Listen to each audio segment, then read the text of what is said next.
Hello chess friends and welcome to the Art of Chess channel and welcome back to the World Rapid Chess Championship in 2021. So we're now already in the round 5 of the super event and we're following now a brilliant game between the legend of the sport Alexei Shirov and the current World Rapid Chess champion, of course, Magnus Carlsen. So far these two guys played an incredible tournament before the round 5. Alexei Shirov and Magnus Carlsen had 3.5 points. Really great stuff, but they were really not the best so far. There were even two better players than the two of them, Ba4 Nf6 and Jan Krzysztof Duda. After 4 rounds had 100%, had all 4 possible points. So we'll cover, I think, in the continuation of our coverage also the match game between Ba4 Nf6 and Jan Krzysztof Duda. But let's check out now what happened between Alexei Shirov and Magnus Carlsen. Magnus played, I think, really great chess today. With the white pieces he broke everyone, and with the black pieces he managed also to get decent results. Now he's playing with the black pieces against Alexei Shirov, and we know Alexei Shirov is a great attacker. He was one of the best players of the 90s. So let's check out now what happened. So here Alexei Shirov opened with the move e4. Magnus' response was now the move e5, and Magnus now in the past couple of months is only playing now symmetrical stuff. Ruy Lopez Italian game, he's not playing his Sicilian anymore, and no one broke so far. Magnus Carlsen's, I don't know, Murphy defense or the Berlin defense that he sometimes plays. I think Magnus Carlsen is really great when it comes to Italian game, Spanish game. He's really so hard to break, so that's why his choice now to go maybe into again positional battle against Alexei Shirov was of course a good choice. So here after move knight to f3 we have knight to c6, we have bishop to b5, of course the Ruy Lopez, the Spanish game is on the board, and we have now the Murphy defense with the move a6. So bishop to a4, we have knight to f6 attacking the pawn on e4, and now here castling play by Alexei Shirov. So here Magnus again goes into the close to Ruy Lopez. Of course you can take, knight takes e4, leads now into complicated and wild game because then d4 is happening. The position is, I think, more and more open, the position is sharper than the previous one, so that's why here again Magnus chooses to play a calm line, bishop to e7, pretty normal stuff. So here after move d3 we have now b5. Now there was a serious threat, of course, to take after here the pawn on the e4, so that's why you have to protect it first, because then b5 is happening. Now it was simply time to protect the e4 pawn immediately. So after move d3 we have now b5, kicking away the bishop. So this is still pretty standard stuff. After move bishop to b3, now Magnus castles, and here a4. This is now this anti-Marshall system, the so-called Martinez variation. We're not allowing here from the white perspective black to go with the move d5, because white is already challenging the queen side. So the Marshall attack would be, of course, the move d5. That's why here many times you see this Martinez variation simply breaking immediately this hook, sort of. This is called the hook, this a6 b5 structure. So that's why many times you see these types of ideas by white simply breaking and also threatening a takes b5, because you're vulnerable a little bit. Here there are some, of course, discovered attacks here against this rook on a8. So that's why here Magnus played all of the possible attack by Alexei Shirov. He played rook to b8. We have now a takes b5, and here after a takes b5, knight to c3 played by Alexei Shirov. I think we have seen this current position also in the game between Jan Nepomniachtchi against Magnus Carlsen, now in the previous World Chess Championship in this classical time format chess. I think Nepo played also this types of an idea. So after knight to c3 we can notice now that white has a good control of the d5 square. This is, I think, the main idea of this variation that Alexei Shirov is playing. So that's why Magnus Carlsen has to challenge now here also Alexei Shirov, because what here Magnus is trying to do with the move d6 is to play something like bishop to g4, and then maybe also to have a nice control of the d4 square. So that's why here Alexei Shirov makes an immediate attack against this knight on f6, because he's liberating now the c3 square. He wants to play c3 with the pawn in order to have a control of the d4 square, so that's why you have to play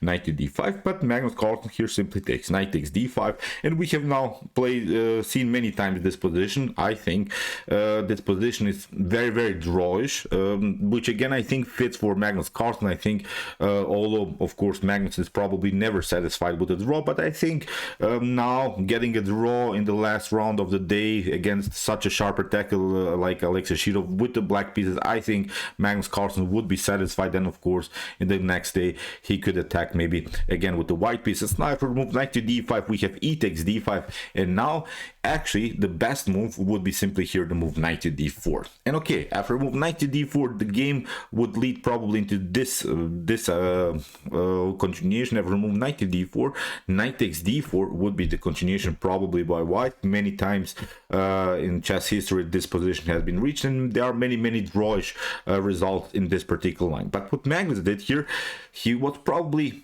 unsatisfied with the outcome of this particular position, although he probably knows that when it comes to computer relations this is probably a much better continuation. But he did a little bit of a dubious move. He played knight to b4 instead of knight to d4.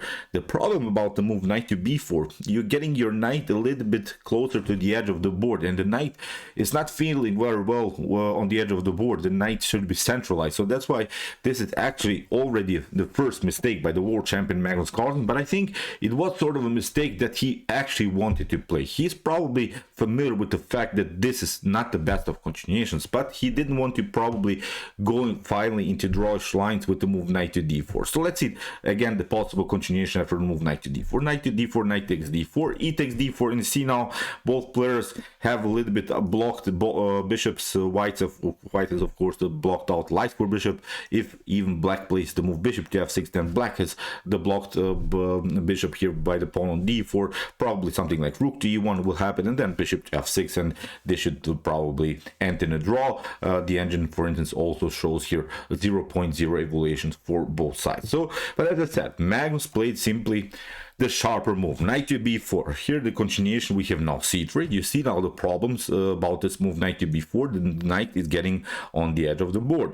Here in the continuation, Shirov controls now the c5 square, plays simply d4 in order to prevent here the move knight to c5 by Magnus Carlsen. We have now bishop to f6, because if you play something like e4, this wouldn't be so good. This would be a huge positional problem, because after knight to e1, okay, you got your tempo, but even if you try something like f5, you may think this is a great position for black, because black will probably storm with his pawns against the king with using this 4 versus 2 pawn majority on the king side. But that's exactly not such a huge problem. I think the activity of white's piece is much better in order to solve this positional problems of the pawn majority attack. White needs only to play the move f3, and this pawn majority is simply splashed. It's not such a huge problem anymore. And for instance, in this particular position, the evaluation is +2 here for white. So that's why you see it's not so easy to attack. Even if you try something like f5 instead of this move e4 immediately, then again it's not so good. You see d takes e5, you can play d takes e5, and now d6 is also a serious threat. I'm showing you this dubious and bad line for white because I wanted to show you the actual threat, because this discovered attack is always present by this very powerful bishop here on the light square diagonal. So that's why after move d4, here Magnus Carlsen simply played bishop to f6. He wanted to have a further control of the e5 square. So here d takes e5, we have d takes e5, bishop to e3, and now queen to d6. So Magnus Carlsen is finally trying to get the knight on c5. The knight is not good on the edge of the board, so that's why with the move queen to d6, Magnus is finally trying to get the knight into the game. So we have now knight to d2. Shirov is threatening also here a very nice move, knight to e4, then creating this fork against the queen and the bishop in such an open position. If you lose the bishop and maybe white is continuing the game with the bishop pair, this could be, I think, a decent position then for white. So here in the continuation, we have bishop to e7, f4 here by Shirov. We have e takes f4, bishop to f4, and Magnus has now an extra tempo with the move queen to b6. I think pretty good calculations now by the world champion to get out of this tactical mess. And what black needs to do now, the only thing that black needs to do is maybe to play sort of a blockade here around the square d6, and then in the continuation, if you maybe recapture with the pawn c takes d6, then you see this bishop, the light square bishop, will be a little bit paralyzed. The problem is then maybe the isolated pawn on d5. But okay, here in the continuation we have king to h1, we have now knight to c5. As said, maybe bishop to d6 slightly better. Again, this knight to c5 is maybe an inaccuracy here by the world champion, but at least it comes with a tempo which forces now here Alexei Shirov to play a passive move, bishop to c2. So we have now bishop to b7. Magnus Carlsen develops again a new piece, and now comes, I think, one of the critical moments of the game. Here Shirov plays queen to e1, and queen to e1 is now huge problem, because it's not the problem that Shirov is losing the game. It's the problem that Shirov is not staying very active. He has a better position. You see how dangerous these two bishops are. Both of them are aiming towards white's king. Now the only thing that you need to do is include the queen into the game. So that's why I think this move queen to e1 was simply a too passive move. There are many and better active moves. You can play, for instance, the move queen to f3, and after something like rook from b to a8, you can play queen to h3. There are now many tactical possibilities, and here you see black is even forced to play moves as g6 and bishop to h6 are possibilities. You can also include maybe in the near future also the knight into the game. You can also play rook to f3, rook to g3. So I think in this particular scenario white would be much better. Queen to e1 was now huge mistake. As I said, it's not a mistake that Shirov is losing the game, but he didn't play simply the most aggressive and the most accurate move. Queen to e1 allows now Magnus Carlsen to actually play a beautiful counter attack, rook to e8, and there are now several of course discovered attack possibility here by black against the white's queen. So queen to g3 attacking the c7 pawn. We have now bishop to d5, and we have now bishop takes c7, queen to c6, and you see now after move bishop to e5, finally I think Magnus Carlsen has it grouped. Again, the evaluation is about equal, and I like now finally this beautiful diagonal, this queen and bishop battery on the light square diagonal. So that's why here something went wrong for Alexei Shirov. He had a beautiful position. Again, it's not a losing position here for Alexei Shirov, but he was probably unsatisfied with this outcome because he had a much better position than the world champion Magnus Carlsen. So f6, bishop to f4, knight to e6 attacking the bishop. We have queen to h3 again attacking the h7 weakness. We have now g6, bishop to h6, and now a beautiful counter attack here by Magnus Carlsen, knight to g5. We have bishop to g5, and here after f takes g5 we can notice now, okay, the pawn structure is again imbalanced. We have an asymmetrical pawn structure. We have here a 2 versus 1 pawn majority by white. We have also 3 versus 2 pawn majority here by black. But the problem is, as I said, it's an open game, and the bishops love the open game. So it's, I think, a slightly advantage again here for Magnus Carlsen. So we have now bishop to b3. Shirov plays now an important idea. He wants to get rid of at least the bishop here. He doesn't want to tolerate this beautiful bishop pair of Magnus Carlsen, so that's why he is at least trading one of these bishops. So here after move bishop to b3, we have bishop takes b3, knight takes b3, and now rook to f1, rook takes f1, and now bishop to f6. So Magnus is also regrouping. Very nice setup here also by the world champion. So again, if probably white and black are playing perfect moves, this game should probably end with a draw. But you know how Magnus, I've talked about this many times on my channel, you know how Magnus Carlsen is playing his end games. Really wild how he does it. So that's why you can never say it's a drawish end game when you play the game against Magnus Carlsen. You can just struggle and hope for a draw if you play, of course, the best and most accurate move. So here after move bishop to f6, we have queen to d3, g4, we have knight to d4. You don't want to take, of course, bishop takes d4, then suddenly after c takes d4, maybe here white can create an pass pawn. So that's why probably Magnus didn't want to have this kind of outcomes. He stayed more active. He found a better idea. He found this beautiful move, queen to c4, which basically forces now a trades of queens. After queen takes c4, we have b takes c4, and you see now the problem.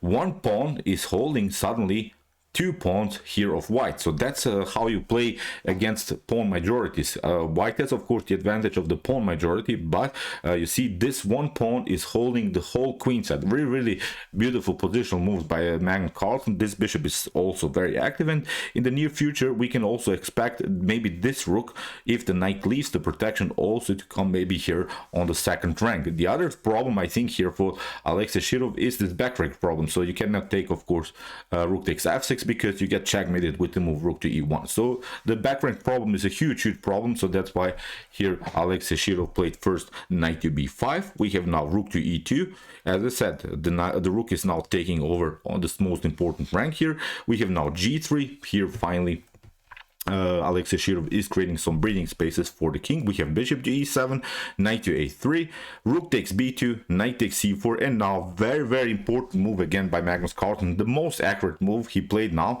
He played rook to e2. For instance, if you play rook to c2, many of us I think would play the move rook to c2, then you get this one, knight to e3, and suddenly you lose also this pawn.